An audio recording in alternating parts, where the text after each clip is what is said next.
اس کو رگ کو بند کر دیتے ہیں. جب وہ رگ بند ہو جاتی ہے، اس کو خون کی سپلائی نہیں ملتی ہے، تو یہ کینسر اپنی موت آپ مر جاتا ہے.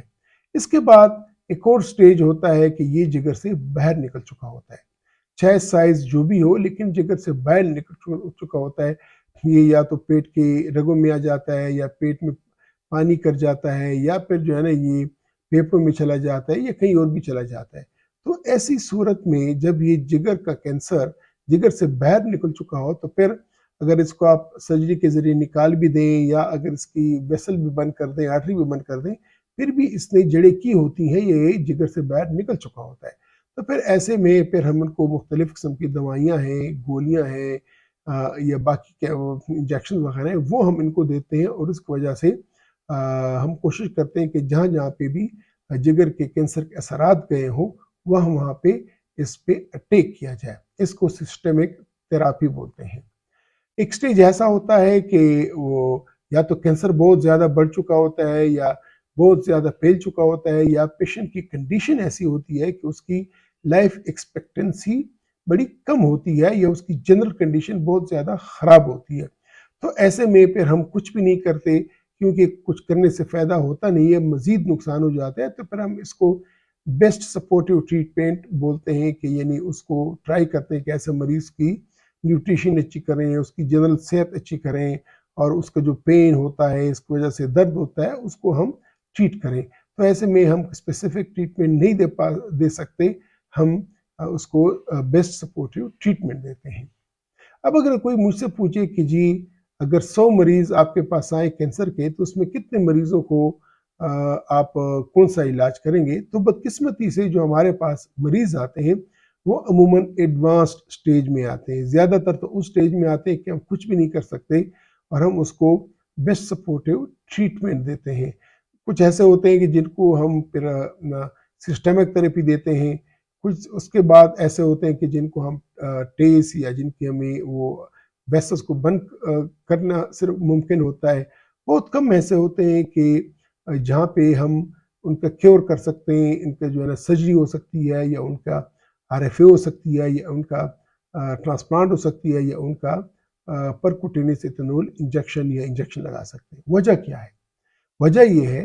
کہ سیروسس ایک دن میں نہیں بنتا، اور اگر سیروسس کا مریض ہے تو پھر لیور کینسر ایک دن میں نہیں بنتا، اور اگر بن بھی جاتا ہے تو وہ ایک دن میں، ہفتوں میں یہ سائز اس کا اتنا بڑا نہیں ہوتا کہ آؤٹ آف کنٹرول ہو جائے. آؤٹ آف کنٹرول ہونے کی وجہ یہ ہوتی ہے کہ اس کی تشخیص میں دیری ہوتی ہے، اس کو ان ٹائم یا ٹائم پہ اس کی تشخیص نہیں ہو پاتی. اب کیوں نہیں ہو پاتی؟ کیونکہ اس مریض کی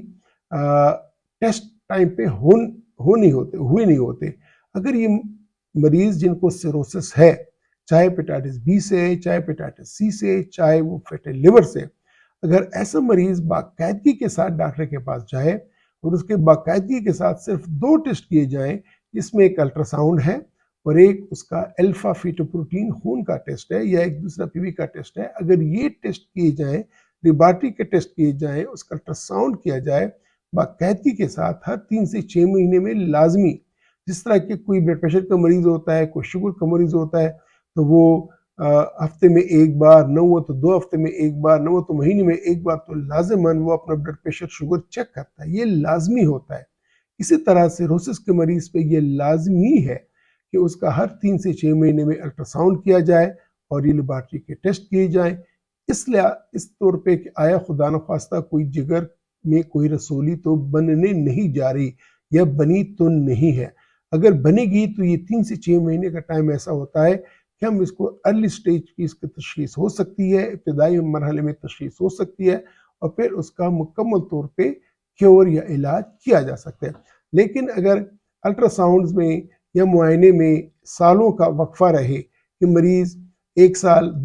پہلے آیا تھا، اس کے بعد پھر سال 1.5 سال تک پتہ نہیں چلا، پھر آیا الٹرا ساؤنڈ کیا، پتہ چلا اس کو تو بہت بڑی رسولی بن گئی ہے. اب یہ رسولی اس کی تشخیص ہو سکتی تھی بشرطے کہ وہ 6 مہینے پہلے، یا 9 مہینے پہلے، یا 1 سال پہلے آیا ہوتا، یا ڈاکٹر کے پاس جا چکا ہوتا، اور وہ اس کا ٹیسٹ کر چکا ہوتا. تو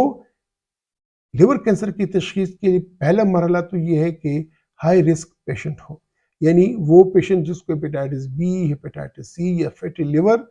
اور اس کی وجہ سے سیروسس ہو چکی ہو، تو یہ ہائی رسک، پہلے مرحلے میں تو ہائی رسک پیشنٹ ہو، اور دوسرے مرحلے میں پھر اس کے ریگولر ٹیسٹ ہوتے رہے۔ اگر کسی کی فیملی میں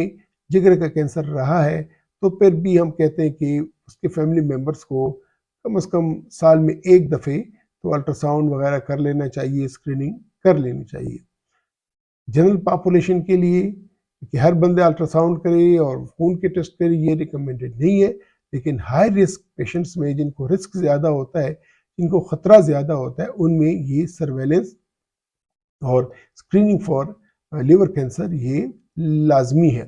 کیونکہ اگر ہم ارلی سٹیج میں اس کی تشخیص کریں گے اس کا مکمل علاج ہو جاتا ہے، لیکن جیسے جیسے سٹیج بڑھتی جاتی ہے ویسے ہی ویسے ہمارے علاج کرنے کے جو مواقع ہیں وہ کم سے کم ہوتے جاتے ہیں، اور ایک سٹیج ایسا بھی آ جاتا ہے کہ ہم کچھ نہیں کر سکتے، ہم صرف ایسے مریض کو پھر بیسٹ سپورٹیو ٹریٹمنٹ کرتے ہیں۔ بالکل بیسٹ سپورٹیو ٹریٹمنٹ سے بھی حالت اچھی ہو جاتی ہے، تھوڑی سی اللہ تعالیٰ ان کو سب کو زندگیاں دیں، لیکن اس کی لائف ایکسپیکٹنسی کچھ مہینے بڑھ جاتی ہے، 23 سے زیادہ بڑھ جاتی ہے، 6 مہینے 1 سال تک بڑھ جاتی ہے، جبکہ اس کے بعد جو سسٹمک تھراپی ہے وہ بھی تقریباً 3 سے 6 مہینے بڑھا دیتی ہے، جبکہ ریسیکشن جو ہوتی ہے وہ 3 سے 5 سال تک لائف بڑھاتی ہے، بلکہ اس سے زیادہ بھی ہو جاتی ہے۔ عموماً مریض اگر ان کا مکمل طور پہ ریسیکشن ہو جائے تو نارمل زندگی گزارتے ہیں۔ تو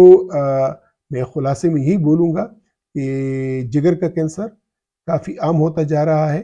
وجہ یہ کہ ہمارے یہاں ہیپیٹائٹس بی، ہیپیٹائٹس سی اور فیٹی لیور کے مریض زیادہ ہیں، اس کی وجہ سے لیور سیروسس زیادہ ہے، اور چونکہ ان کی تشخیص دیر سے ہو پاتی ہے کیونکہ ایسے مریض ریگولرلی اپنے فالو اپ کرواتے نہیں ہیں یا ان کو بتایا نہیں گیا ہوتا ہے، تو اگر ان کا ریگولر فالو اپ ہوتا رہے تو ان کی تشخیص ارلی سٹیج میں ممکن ہوگی اور پھر مکمل طور پہ ان کا علاج ممکن ہوگا۔ اس دعا کے ساتھ کہ اللہ آپ کو، آپ رشتہ داروں کو اور آپ کے عزیز دوستوں کو اس بیماری سے بچائے رکھیں۔ مجھے امید ہے کہ آپ کو لیور کینسر کے بارے میں ضروری معلومات مل چکی ہوں گی اور آپ کو اس کا اندازہ بھی ہو چکا ہوگا۔ اگر اس پر آپ مزید تفصیلاً سمجھنا چاہتے ہیں اور اس کے جو میرے ویڈیو لیکچرز ہیں میرے یوٹیوب چینل پہ، آپ وہاں جا سکتے ہیں، ان کو مزید دیکھ سکتے ہیں، اور وہاں پہ مزید تفصیلاً پکچرز کے ساتھ، ویڈیوز کے ساتھ آپ کو یہ تمام باتیں میں نے سمجھا دی ہیں۔ اس کا لنک میں اس ویڈیو کے ڈسکرپشن میں دے دوں گا، تو اگر جو دیکھنا چاہیں وہاں پہ جا کے دیکھ سکتے ہیں۔ اجازت لوں گا، اپنا خیال رکھیے گا، خدا حافظ۔